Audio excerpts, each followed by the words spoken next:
Hi there, it's Janice Thomson from JazzleDazzleCraft.co.uk.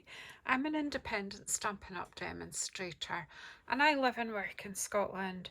And today I have come on to film this Cascading Pleated card, which I made with some ladies that I did a party with. So I think that's the sort of cascading bit here, and it is pleated. So that was our finished card. I'm just going to show you how to do this fold today. Now, I have completely cased the fold from a lady called Patty Dolan, and she's pspapercrafts.com, and she's called it the Cascading Pleated card.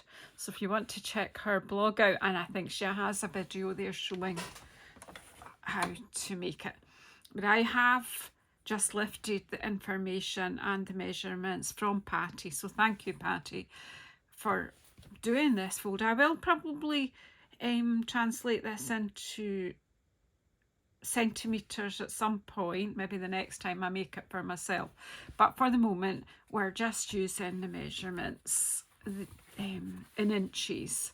So you need a base card, which is 4.5 inches by 9.5 inches, and then you're going to score it at 1, 2, 3 and 4, and that will be that. And then, whoops, from the same colour as your base card, you need a piece that's 3.5 inches by 4 3/4 of an inch. Maybe you should kind of, we'll put Patty here, because you could take a screenshot that way if you 3.5 inches by 4 3/4 inches, and another piece that is 2 3/4 inches by 4 inches. You then need a piece of another card that works with the paper you're using at 3 inches by 4 1/4 inches. A piece of basic white, which is 2 3/4 inches by 4 inches, so same size as that one. Then you've got 3 pieces of designer series paper. So I'm going to be using this side, and this paper is, did I bother to bring this called? It's from the Storybook Suite. This is Timeless Plaid. It's just fab, and you can have a look at that on my shop at JazzleDazzle.stampinup.net. So you need 3 pieces of this, and they're cut at 4 inches by 5 1/4, 3 1/4 inches by 4 1/2, and I haven't put the measurements for that one, but it's 2 3/4 inches by 4. No, that's like, it doesn't layer on that. I'm lying. It layers onto the smallest layer here, look. So it is 2.5 inches by 3 3/4 inches. We've got a 1/4 inch border. Right, so that's it all. That's the paper. We'll pop that to the side. We'll pop all these bits to the side just now. We're gluing together. And what the trickiest part of this card, it really is easy once you have done this, but so I don't have a rubber, I can't rub that off, so I think I'll just pop that to the back just now so that you can see what's going on. So basically, you put in your card in, your trimmer here, and you're scoring at 1 inch. If you've got a scoreboard, use that. This is 1,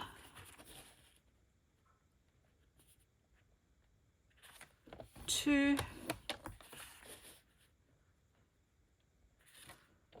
3, and 4. Now that is you 4 scores there. And then you need to turn this at 90 degrees. And I'm now using this side, and I'm taking that to 3/4 of an inch. And I am going to cut,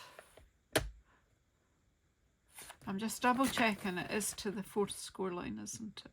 Oh, the 3rd score line. So I'm not coming right up to the 4 inches. I'm just coming up there to this one. That's right. So the score line, of course I've got centimetres on here so I can see the score line. I've just put my nail there so I can vaguely see it. I don't really want to put my head right over, but I'm close enough. I can finish that with my snips.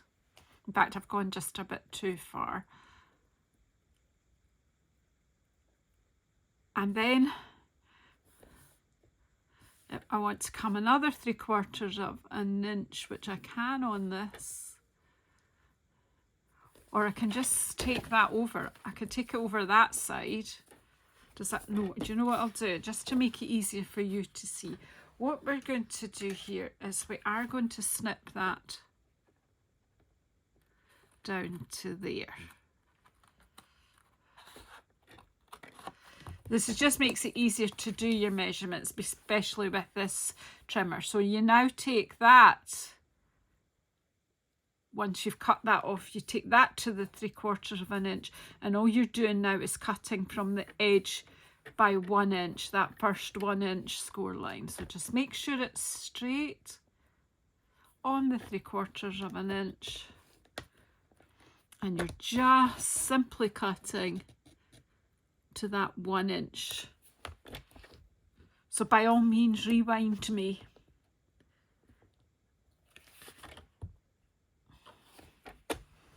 I'll put my trimmer out the way so that you can see better what I'm doing. So now what you're going to do is cut that bit off and take it out. So you've got, okay, so now you're going to cut this bit from there to there on the diagonal, and then you've got a straight edge, and then you're cutting from the top of that score line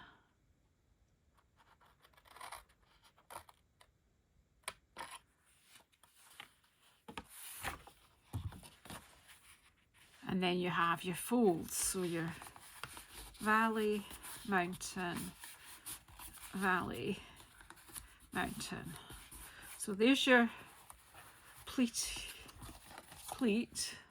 So that is, if I'll just leave that sitting there for a moment, that just give you a minute if you want to take a screenshot of that, just so that you know what you're doing there. So that, as I say, then you, this is valley, mountain, valley, mountain, and that was back on like that. And that's the trickiest part of this card. So from there, I'm going to stick all my layers together here. So let's just, this is going in here. So let's just stick it in if my glue works.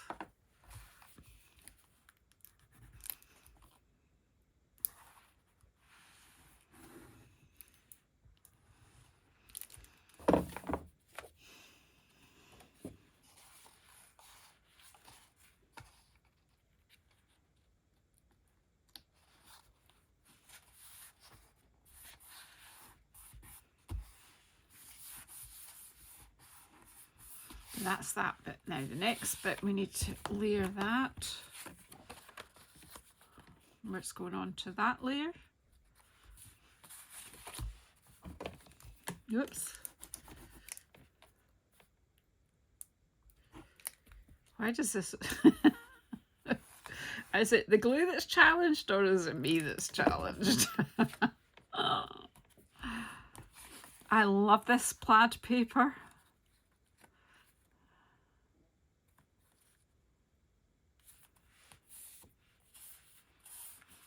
It's just can be used for absolutely anything. And then the smallest layer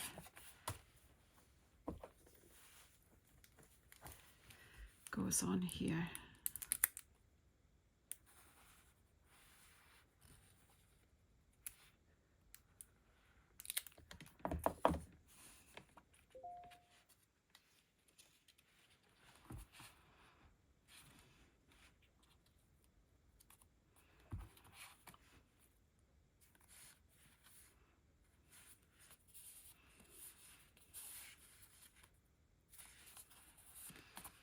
And then you've got your white piece for the sentiment that layers onto this old olive piece as well.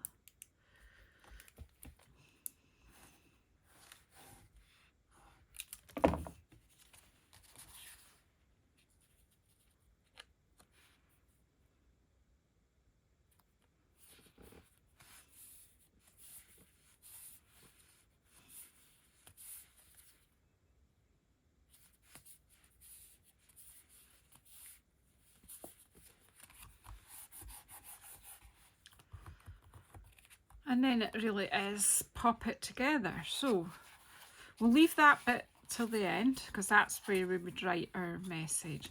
So basically, you've got that straight edge there, which is the same measurement as that. So this is now going to glue onto this part here.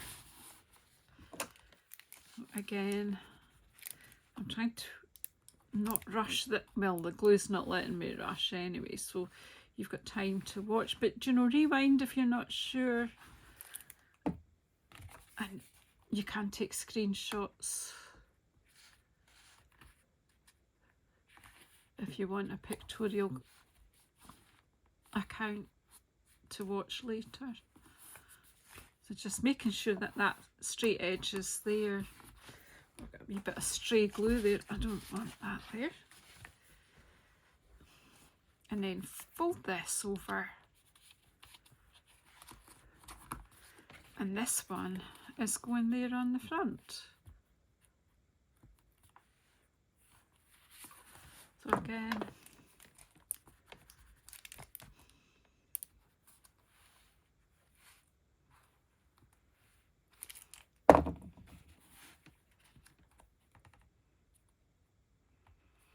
just lining that up, make sure it's straight.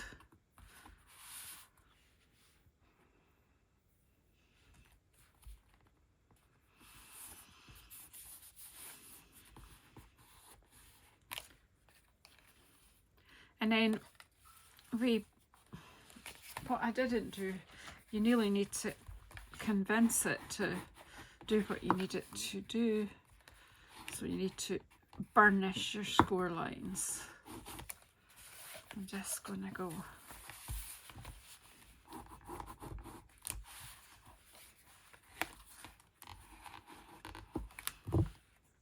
just so the card knows what you want it to do. So that will stand like that. You've got your 3 panels.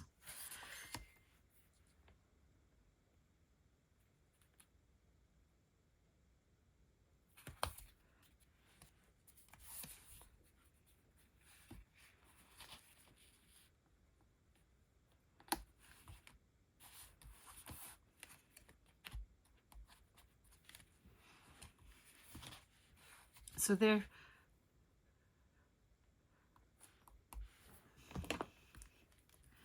that's your panel for writing on. Now you don't want that to show when your card is closed, so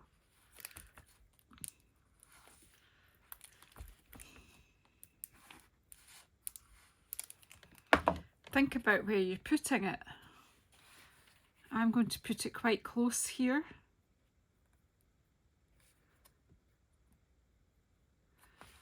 So that that panel will hide it when it's closed.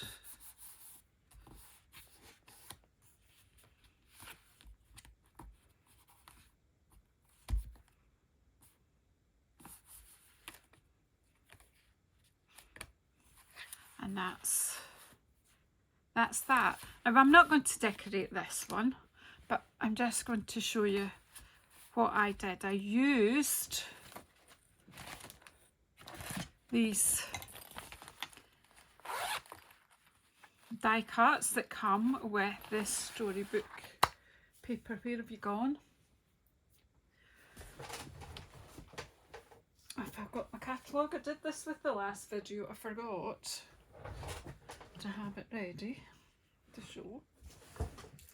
And I don't know where I've laid it. Oh, Janice. Here we go. Got down my catalogue. I'll show you in the catalogue.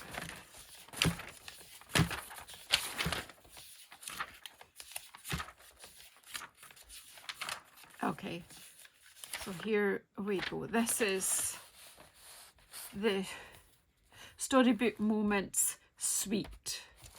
So these cards, we've been working with the designer series paper. So we've used this from some of the plaid paper in the cards, and we've used to decorate some of these die cut designs that come from the Storybook Moments 12 by 12 designer series paper. So again, you've got like 5 double-sided designs, but you get 2 of each, and then you get 2 sheets of these die cuts, and you just push them out. It's just so quick and easy. So it really does make for quite good fun mix and match card making. It's just fun. So that's where that comes from. And there, I mean, as you can see, I pushed them out into a wallet, but as you can see, they're a good size. And right in there. So that's it. I've left this one so that it's easy to show people the construction. So thank you very much for watching today. Please subscribe if you haven't already, and please share my channel with anyone you think might like to see some crafting videos. And thank you so much. I will see you on the next one.